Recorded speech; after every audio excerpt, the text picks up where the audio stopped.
శ్రీమాత్రే నమ. జయ గురు దత్తాత్రేయ నమ.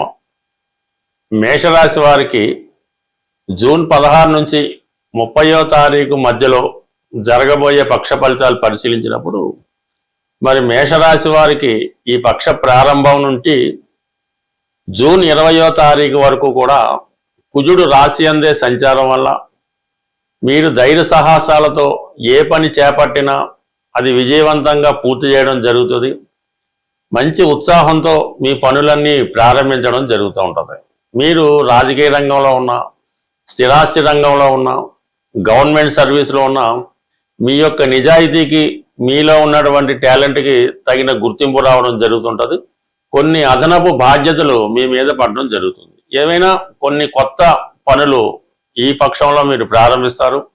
ఆర్థిక పరంగా మీకు ఉన్నటువంటి చాలా సమస్యలకి ఈ వారం మీకు పరిష్కారం దొరుకుతుంది. ఎందుకంటే మనకి జూన్ 20 తారీఖు నుంచి ధనస్థానంలోకి కుజుడు మారబోతున్నాడు.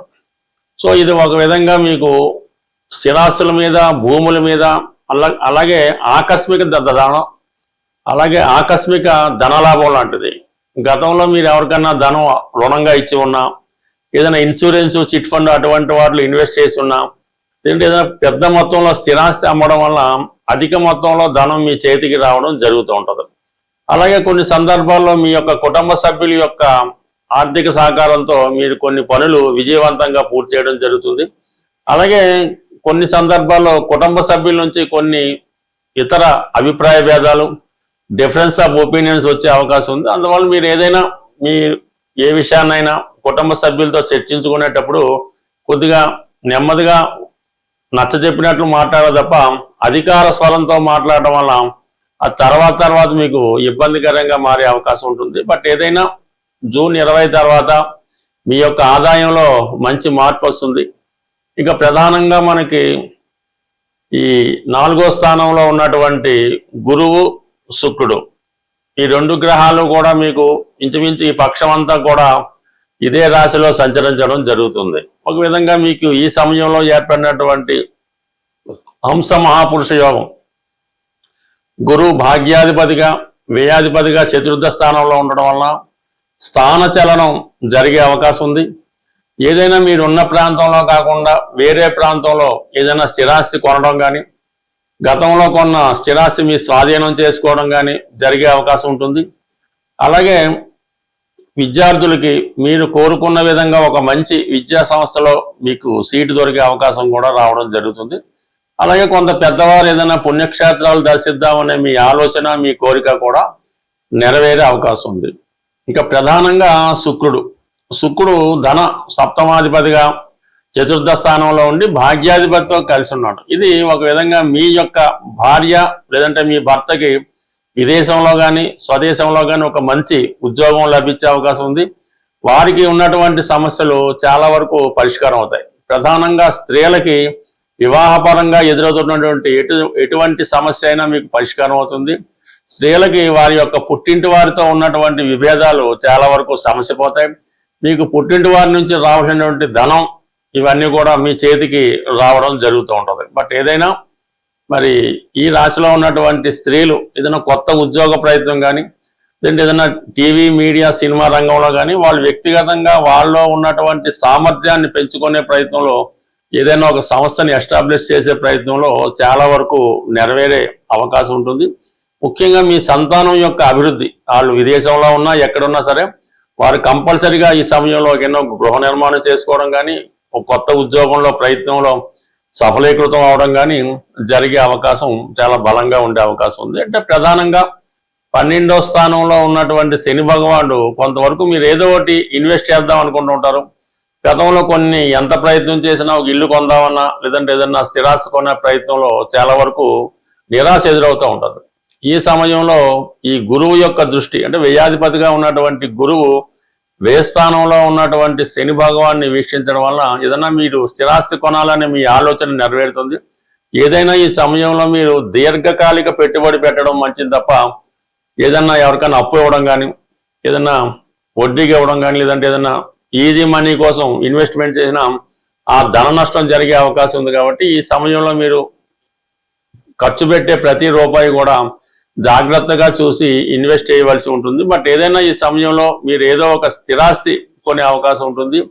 లాభస్థానంలో ఉన్నటువంటి రాహు మీకు చాలా వరకు విదేశంలో ఉన్నటువంటి మీ బంధువులు కానీ మిత్రులు కానీ మీరు సహకరిస్తారు.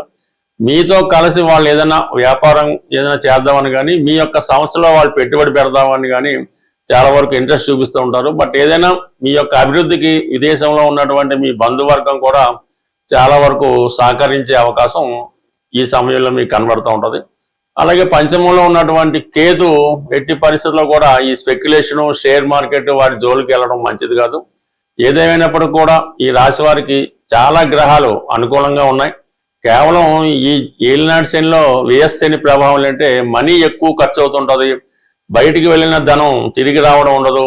ఆదాయం కన్నా ఖర్చులు పెరుగుతుంటాయి. ఎందుకని ఈ రాశి వారు కంపల్సరిగా ఆర్థిక పరంగా మీ యొక్క ఫైనాన్షియల్ ప్లానింగ్ కరెక్ట్గా చేసుకుంటే మిగతా విషయాలన్నీ కూడా ఆటోమేటిక్గా వాటికి అవే సెటిల్ అయ్యే అవకాశం ఉంటుంది. ఈ పక్షంలో చాలామంది ఆర్థిక పరమైన సమస్యలు ఉన్నాయి, అప్పులు పెరిగిపోతున్నాయి, మరి బాధ్యతలు సక్రమంగా మేము చేయలేకపోతున్నామని చాలామంది విచారం వ్యక్తం చేయడం జరిగింది. ఏదైనా ఆర్థిక పరమైన సమస్యలు ప్రతి ఒక్కరి జీవితంలో ఏదో సమయంలో రావడం జరుగుతూ ఉంటుంది. సో దానికి పరిష్కారం అంటే ఆర్థిక సమస్యలకి కుజుడే కారణం అవుతూ ఉంటాడు. కుజుడు, భూమి, అన్నదమ్ములు, భార్యాభర్తలు, స్నేహితులు వీటి కారణంగానే చాలామంది అప్పుల పాలవుతూ ఉంటారు. సో వాటికి సరైన పరిష్కార మార్గం ఏంటంటే మీరు ఆంజనేయ స్వామి విగ్రహాన్ని అంటే పూర్తిగా స్వచ్ఛమైనటువంటి కాపర్తో రాగితో తయారు చేయాలి.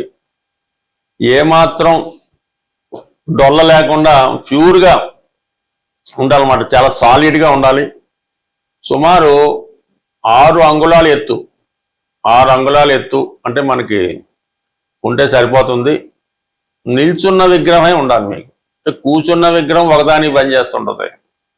కొంతమంది ఈ సంజీవ పర్వతాన్ని మోస్తున్నటువంటి విగ్రహాన్ని కానీ ఫోటోను కానీ పెడుతుంటారు. అది కొన్నాటికి పనిచేస్తుంటారు. ఇప్పుడు ఉన్నటువంటి సమస్యలకి రెడీ టు మూవ్గా ఉండాలన్నమాట ఆంజనేయ స్వామి వారు. అటువంటి కాపర్తో చేసిన విగ్రహాన్ని మీరు తయారు చేయించుకొని పూజా మందిరంలో పెట్టుకోవాల్సి ఉంటుంది. బ్యాక్గ్రౌండ్గా సీతారాముల పట్టాభిషేకం ఫోటో పెట్టుకోవాలి. మిగతా ఫోటోలు మీ ఇష్టం. ఈ సీతారాముల ఫోటో లేకుండా వాళ్ళని పూజించకుండా ఆంజనేయ స్వామిని మీరు ఎంత పూజించినా కూడా మీ టైం వేస్ట్. ఆ పట్టాభిషేకం ఫోటో మీరు పెట్టండి. ఆంజనేయ స్వామి వారిని అంటే మామూలుగా స్థాపించి ప్రతి మంగళవారం కేవలం సింధూరంతో పూజించాలన్నమాట. అది మీ యొక్క విగ్రహాన్ని దీన్ని బట్టి సింధూరంతో కొంతవరకు హనుమాన్ యొక్క అష్టోత్తరంతో ఏదో విధంగా ఆంజనేయ స్వామి వచ్చినా రాకపోయినా ఏదో విధంగా 108 సార్లు పూజించి మరి రామరక్షా స్తోత్రం చాలా ఇంపార్టెంట్ అన్నమాట. జీవితంలో ఎటువంటి కష్టాలనైనా దూరం చేస్తూ ఉంటుంది. ఈ రామరక్షా స్తోత్రాన్ని పారాయణ చేయడం వల్ల పఠించడం వల్ల ఇలా ఒక 8 మంగళవారాలు చేయాలి. ప్రతి మంగళవారం కూడా మీరు ఎంత రుణం ఉంది, సుమారు మీకు ఒక 10 కోట్ల అప్పు ఉందనుకుందాం.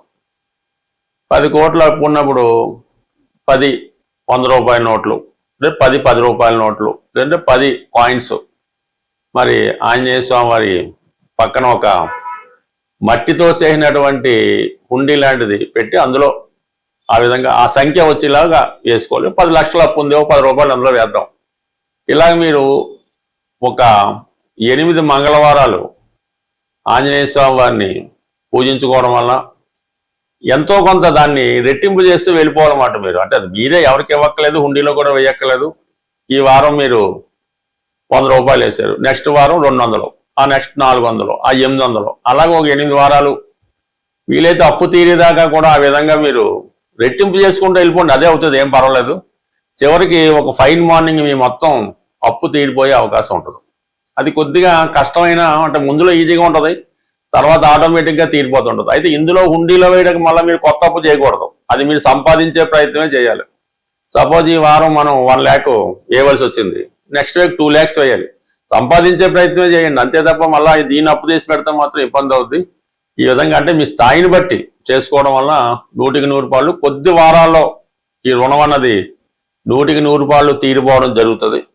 దాని తర్వాత మీ యొక్క క్యాష్ బాక్స్లో కానీ మీరు ఎక్కడైతే బీరువాలో బంగారు నగలు పెడతారో అందులో ఒక చిన్న ఎరుపు రంగు క్లాత్ కొత్తది లైనింగ్ లాంటి తీసుకొని అందులో మీ యొక్క ఒక పిడికెడు కందులు, శుభ్రమైన కందులు ఒక పిడికెడేసి చక్కగా మూట కట్టి మరి ఆ మంగళవారం రోజు ఆ కుజహోర జరుగుతుండగా మీ యొక్క క్యాష్ బాక్స్లో ఈ కందుల మూట పెట్టడం వల్ల ఈ రెమెడీ మీకు బాగా చక్కగా పనిచేసి మీకున్నటువంటి రుణ సమస్యలకి ఒక పరిష్కారం అన్నది 100% దొరుకుతూ ఉంటుంది.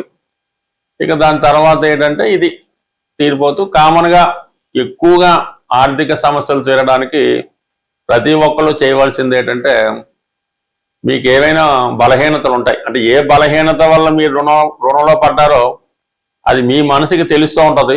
వాటిని మీరు స్టాప్ చేయవలసి ఉంటుంది.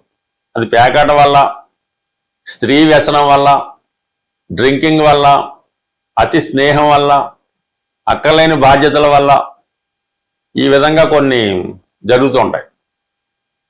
దాన్ని మీరు స్టాప్ చేయవలసి ఉంటుంది. కొద్ది కష్టమైనా సరే కంప్లీట్గా దాన్ని వదిలేయనమాట. అప్పుడు మాత్రమే మీరు ఆ రుణం నుంచి బయటపడతారు తప్ప మీకు ఉన్నటువంటి బలహీనత కంటిన్యూ చేసుకున్నంతకాలం మీరు ఆ రుణం నుంచి ఆ అప్పు నుంచి 100% బయటపడలేరు. కొంత కష్టమైన కొన్ని బలహీనతలను పక్కన పెట్టి ఆదిత్య హృదయం ప్రతిరోజు చదవడం మరి మీ యొక్క రుణ సమస్యలకి ఇది కంప్లీట్గా పరిష్కారం చెప్పే అవకాశం ఉంటుంది. స్వస్తి.